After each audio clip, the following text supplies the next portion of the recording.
So welcome students. In this question, we're given that a pair of dice have been thrown 3 times independently.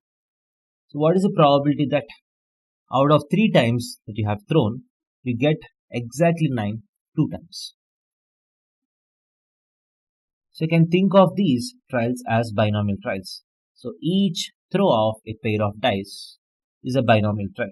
Let us consider coming of exactly 9 as the sum of these numbers be equal to success. So let us say the success as exactly obtaining 9.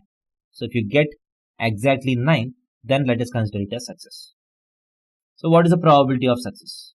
I call it P. So the probability of success is nothing but, so if you want exactly 9, so the denominator will be 36, because if you throw a pair of dice, there are 36 different possible outputs, and if the sum is 9, so the outputs can be either 6, 3, 5, 4, 3,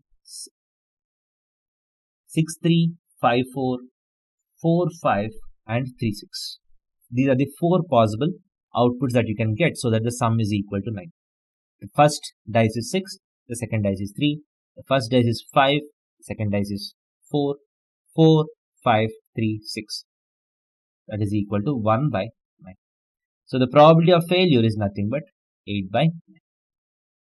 Now this experiment has been done 3 times, and I want the probability that you get exactly 2 successes. There is exactly 9 2 times. So what is the probability of x is equal to 2? That's nothing but 3c2 into probability of success whole square into probability of failure whole power 3 minus 2 is 1. That is equal to 3c2 is 3 into 8, 24 divided by 9 square into 9, that is 729. So the probability that you get exactly 2, probability that you get exactly 9 2 times is equal to 24 out of 729. You cancel this out, 8 out of you cancel a 3, you get 243. So 8 out of 243 is the answer. Thank you.